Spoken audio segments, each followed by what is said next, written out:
Hello दोस्तों, UPSC ज्ञान दायनी के इस बेस्ट प्लेटफॉर्म पर आप सभी का स्वागत और अभिनंदन है। मैं आप सभी के बीच में नेहा। जैसे कि आप सभी लोगों को पता है, यूपी ट्रिपल एससी पेट के लिए एक एक टॉपिक आपके क्लियर किए जा रहे हैं, ठीक है ना। तो यहाँ पर आज हम लोग लेकर आए, जैसे कि आपके सिलेबस में दिया है राजपूत काल। राजपूत काल क्या है, इनसे क्या प्रश्न बन सकते हैं, तो आज आपके इस विषय पर पूरा खल्लास करने आए हैं और इससे बाहर वास्तव में नहीं आएगा। अगर आपके पास नहीं है ये बुक तो वास्तव में ले लीजिएगा, आपको जबरदस्त लाभ देने वाली है। मैंने देखा कि बहुत से लोगों के रूम पर ये बुक रखी भी है ना, लेकिन उसका लाभ नहीं उठाते। क्यों पता है क्यों? क्योंकि इसमें पीवाईक्यू थोड़ा सा दिया है, 4, 6, 8, 10 हर हर सब्जेक्ट खत्म होने के बाद। वो लोग बस वही पीवाईक्यू कर रहे हैं।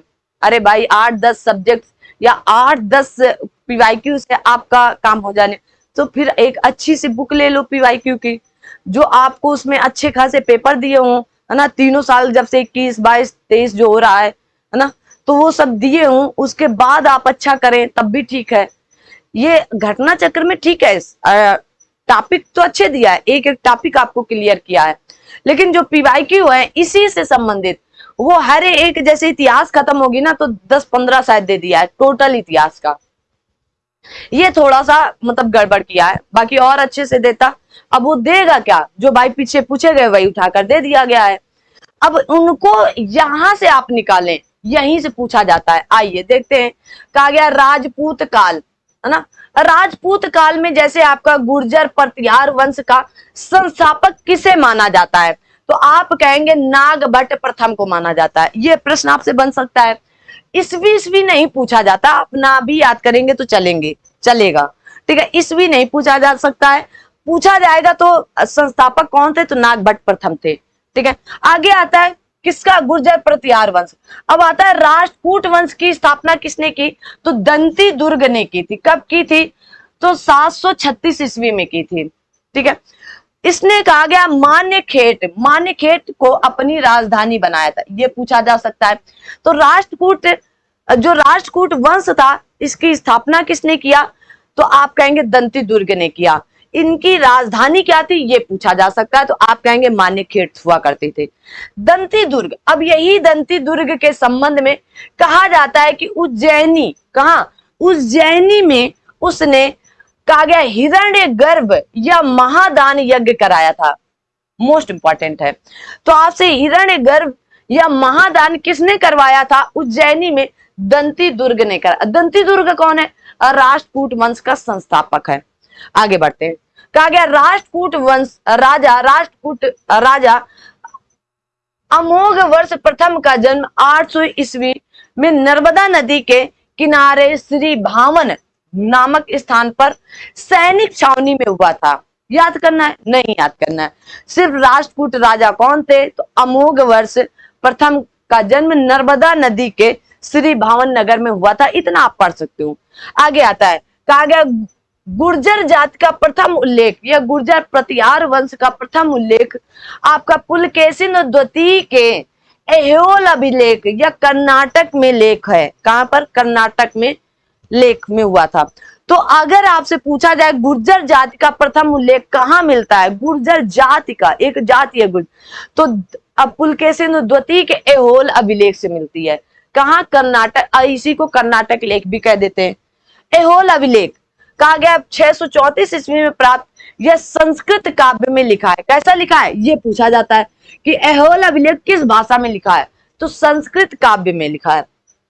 कहा गया ऐहोल अभिलेख में जैन कवि रवि कीर्ति द्वारा रचित है। तो ऐहोल जो अभिलेख है वो किसने रचित किया है, किसने लिखा है, तो आपके रवि कीर्ति द्वारा लिखा गया है, रचित किया गया।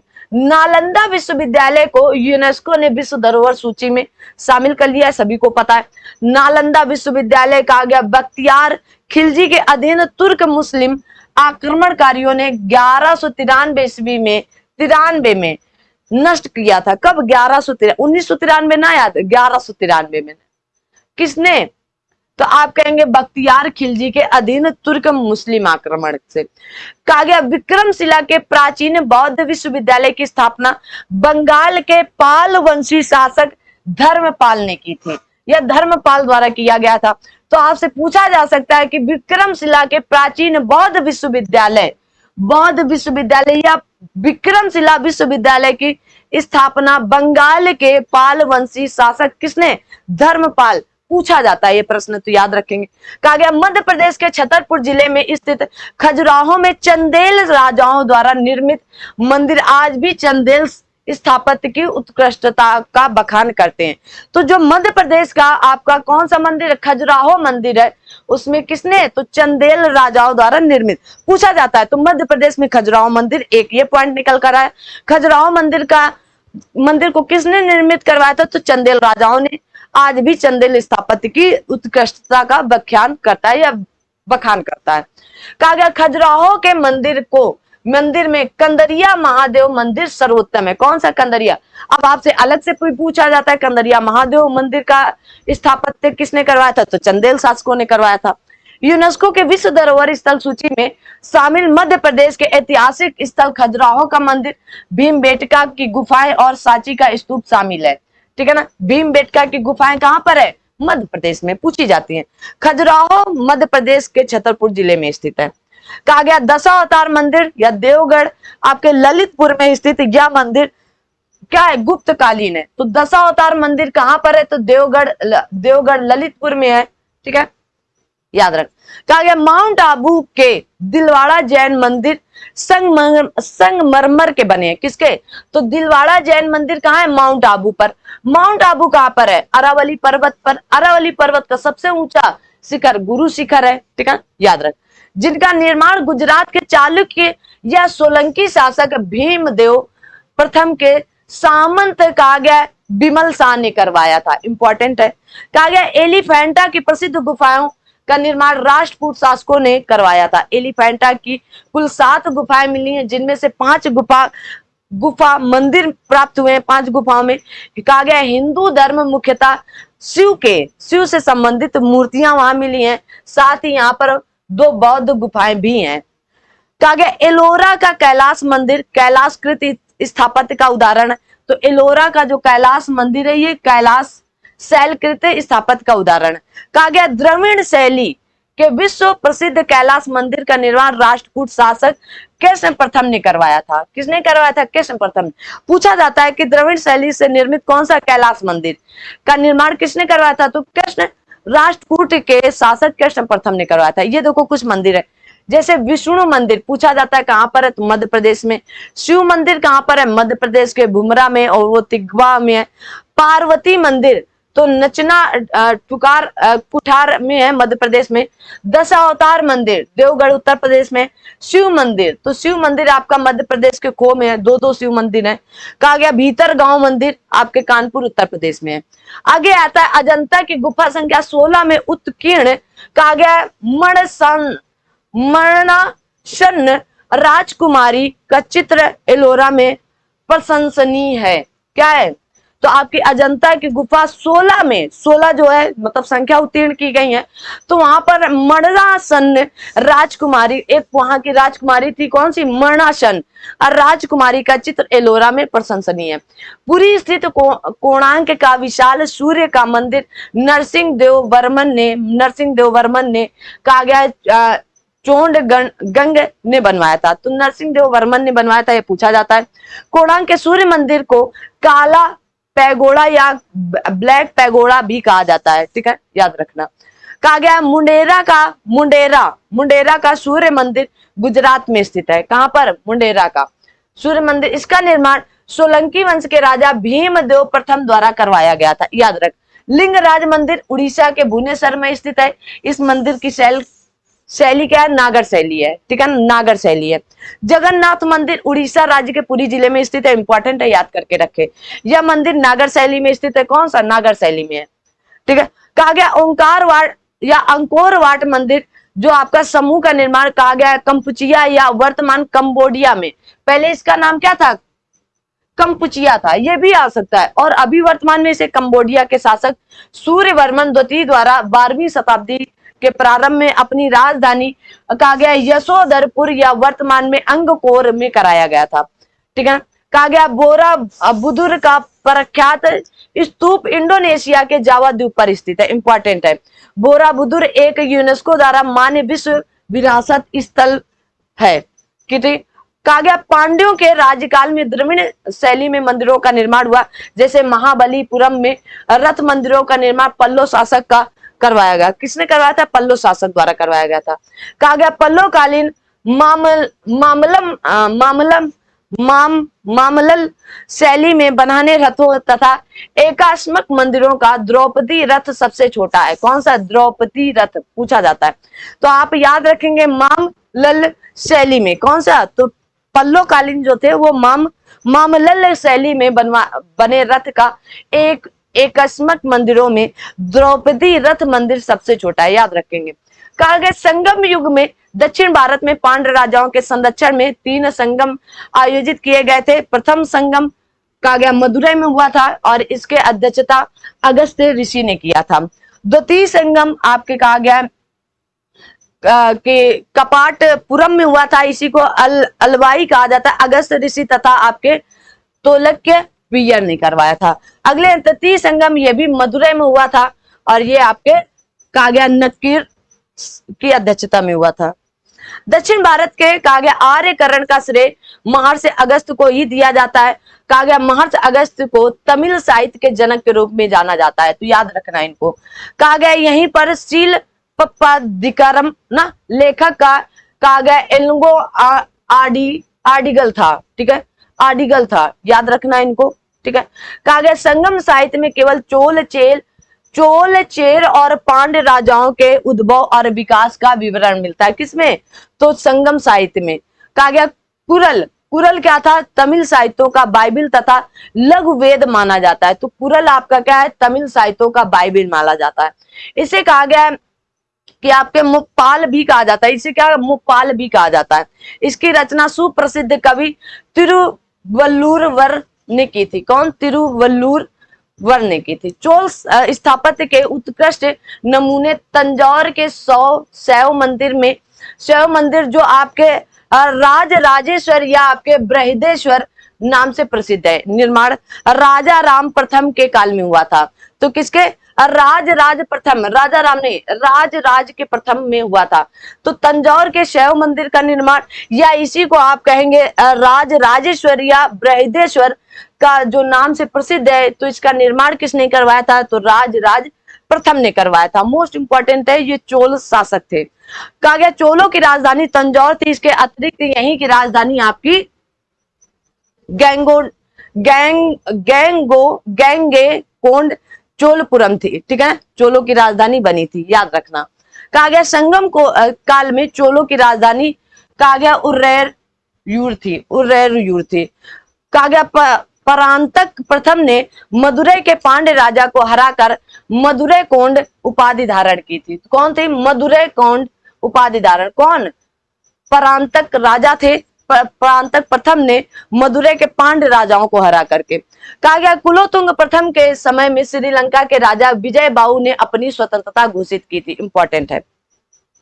कहा गया चोल शासक कुलोतुंग प्रथम के शासन काल में 1077 से लेकर 72 में सौदागरों का एक चोल दूत मंडल चीन में भेजा गया था। शिव की दक्षिणा मूर्ति या प्रतिमा उन्हें गुरु या शिक्षक के रूप में प्रदर्शित करती है। कहा गया चालुक्यों के शासन काल में प्राय महिलाओं को उच्च पदों पर नियुक्त किया। तो सबसे पहले कहा चालुक्यों ने महिलाओं को उच्च पदों पर रखने का प्रयास किया था, याद रखिएगा। अगला है कि कंबन में कहा गया कंबन ने 12वीं शताब्दी सती ईसा पूर्व में तमिल रामायणम और रामा अवतारम की रचना तमिल भाषा में की थी। तो किसने की थी? कंबन ने।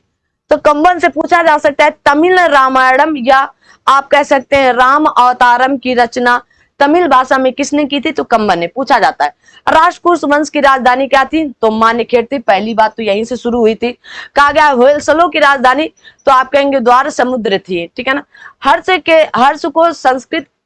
हर्ष को संस्कृत के 3 नाटक ग्रंथों का रचयिता माना जाता है, ठीक है ना। प्रियदर्शिका, रत्नावली, नागानंद, ठीक है, याद रख। जयदेव ने हर्ष को भास, कालिदास, बाण, मयूर आदि कवियों के समकक्षता में रखते हुए उसे कहा गया था कविता कामिनी का साक्षात हर्ष निरूपित किया।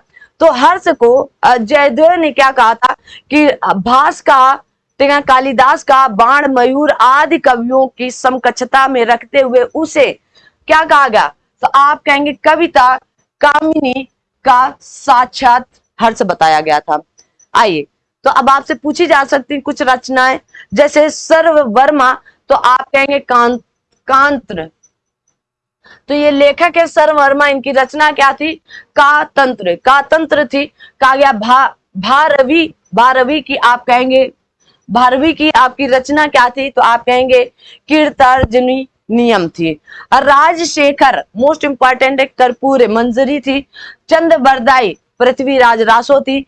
विशाख दत्त, देवी चंद्र गुप्तम थी। कहा गया जयानक, इनको कहा जाए पृथ्वीराज विजय थी। इनकी मोस्ट इंपॉर्टेंट है, पृथ्वीराज विजय थी। कहा गया सारंग देव, तो इनकी हमीर रासो थी। क्या थी? हमीर रासो थी।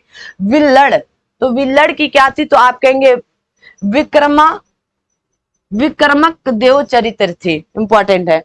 पल्लवी वंशी शासक देवपाल बौद्ध मतानुयायी था। लेखों में उसे परम सौगात कहा जाता है। किसे? देवपाल को। देवपाल ने जावा के शैलेंद्र वंशी शासक बालपुत्र देव के अनुरोध पर उसे नालंदा में एक बौद्ध विहार बनाने के लिए 5 गांव दान में दिए थे, ठीक है।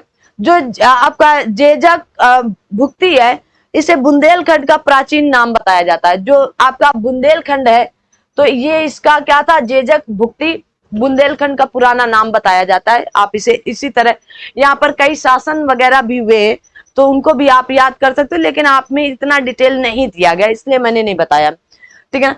धर्मपाल ने विक्रमशिला तथा सोमपुरी पहाड़ में प्रसिद्ध विहारों की स्थापना करवाई थी। कहा गया परिहार वंश का महानतम शासक मीर भोज था। कौन था? मीर भोज था। इसका शासनकाल नहीं पूछा जाएगा। कहा गया विज्ञानेश्वर, हिमाद्री एवं कहा गया जीमुत वाहन मध्यकालीन भारत के प्रसिद्ध विधिवेत्ता माने जाते थे। कौन कौन से थे? विज्ञानेश्वर थे, हिमाद्री थे और आपके जीमुत वाहन थे। कहा गया विज्ञानेश्वर ने याज्ञवल्क्य के स्मृति पर मित्राक्षरा, कौन सी? मित्राक्षरा शीर्षक से टीका ग्रंथ किया, लिखा था। कौन? विज्ञानेश्वर। तो मित्राक्षरा किसकी थी? तो आप कहेंगे कि विज्ञानेश्वर की थी। जिमुत वाहन ने दाय भाग नामक ग्रंथ की रचना की थी, ठीक है। कहा गया भोजशाला मंदिर मध्य प्रदेश के धार जिले में स्थित है।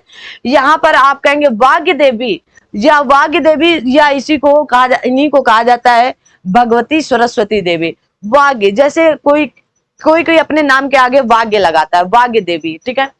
तो कहा गया अधिशास्त्री स्थापित है, ठीक है। कहा गया रुद्रमा देवी का संबंध जिस वंश से था वो काकती वंश थे। कौन थे? काकती वंश थे।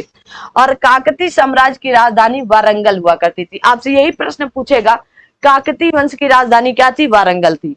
लास्ट चल रहे हैं हम लोग, और ये लास्ट पेज है आपका। ये आपका लिंगराज का मंदिर कहाँ पर है और किस शैली का है, मतलब किसने निर्माण करा? तो नागर शैली का है। कहा गया पुरी का जगन्नाथ मंदिर भी नागर शैली का है। अनंत वर्मन, कहा गया है अनंत वर्मन द्वारा इसे निर्मित या निर्माण कार्य कराया गया था, ठीक है। आगे कहा गया कोणार्क का सूर्य मंदिर नागर शैली का है, ठीक है ना। और नरसिंह देव प्रथम ने या नरसिंह देव गंग वंश के संस्थापक थे। खजुराहो के मंदिर गंग वंश के थे। नागर शैली में चंदेल शासक के द्वारा। कहा गया मुंडेरा का सूर्य मंदिर नागर शैली के द्वारा बनवाया गया था, ठीक है ना। और कंदरिया का महादेव मंदिर भी नागर शैली, कहा गया धंग देव चंदेल के द्वारा बनवाया गया था, ठीक है। दिलवाड़ा के जैन मंदिर नागर शैली राष्ट्रकूट वंश द्वारा। कहा गया कैलाश मंदिर आपके बेसर शैली के अनुसार आया राष्ट्रकूट वंश द्वारा। दशावतार मंदिर झांसी में है ना, देवगढ़ झांसी में बताया जा रहा है। दशावतार मंदिर गुप्त काल के द्वारा। कहा गया एलिफेंटा की गुफा या गुहा मंदिर आपकी बेसर शैली राष्ट्रकूट द्वारा। कहा गया मामल्लपुरम के मंदिर तो आपके द्रविड़ शैली के पल्लव वंशी द्वारा। कैलाश मंदिर कांची में आपके पल्लव वंशी द्रविड़ शैली, ये जितने नीचे के हैं सब द्रविड़ शैली। बैकुंठ पेरुमल आपका मंदिर द्रविड़ शैली का है। और कहा गया बृहदेश्वर मंदिर जो तंजौर में है वो राज चोल वंश शासक या चोल वंश राजा राज प्रथम के द्वारा, राजा राज के द्वारा बनवाया गया। कहा गया गंगेकोड चोलपुरम का मंदिर जो द्रविड़ शैली का है वो राजेंद्र चोल ने बनवाया था। ठीक है। कहा गया तिरुमलाई मंदिर आपका द्रविड़ शैली से संबंधित है और ये आपके पांड्यवंशी शासकों के द्वारा बनवाया गया था। तो ये आपके मोस्ट इंपॉर्टेंट थे यहाँ तक की कहानी। अगर आपको सेशन वास्तव में अच्छा लग रहा है तो इसे आप ज्यादा से ज्यादा लाइक शेयर सब्सक्राइब करें। और यहाँ से प्रश्न अक्सर पूछे जाते हैं तो ये जितनी भी आपको मैंने डिटेल बताई इसको आप अपने साथ समेट कर रखें। तो आज की क्लास यहीं तक, फिर मिलते हैं कुछ नया लेकर। अब आगे आपका दिल्ली सल्तनत आएगा तो सल्तनत संबंधित कुछ कुछ फैक्ट लेकर आएंगे, उनको आप इसी तरह याद कर सकते हैं। ठीक है। और हाँ, जो आप मतलब कुछ चीजें ऐसी होती हैं जो मेरे द्वारा गलत हो जाती पढ़ने में, पता है क्यों? इसके पीछे कभी कारण बताएंगे ना, सबकी समस्या अलग अलग होती है ना। तो अब मुझे शर्म नहीं आती, लेकिन ना मैंने आपके सामने दिखा दिया है तो आपको अगर लगता है कि मैंने कुछ गलत कह दिया तो आप पढ़ भी सकते हो। ठीक है ना। इसके पीछे भी कोई कारण होगा, ऐसा नहीं है कि मुझे गलत पढ़ना है इसलिए मैं गलत पढ़। इसके पीछे क्या है, कुछ कारण होते हैं ना, इसलिए हो जाता है। तो कोई दिक्कत नहीं है, आप सभी लोग बस चैनल को थोड़ा सा सपोर्ट प्यार देते रहें और आपको ऐसे ही अच्छे कंटेंट प्रोवाइड करने का मेरा औचित्य रहेगा हमेशा। थैंक यू सो मच, मिलते हैं अगली क्लास में। तब तक के लिए आप सभी लोग अपना ध्यान रखें, अपने साथ सभी अपनों का ध्यान रखें। Thank you so much. जय हिंद, जय भारत।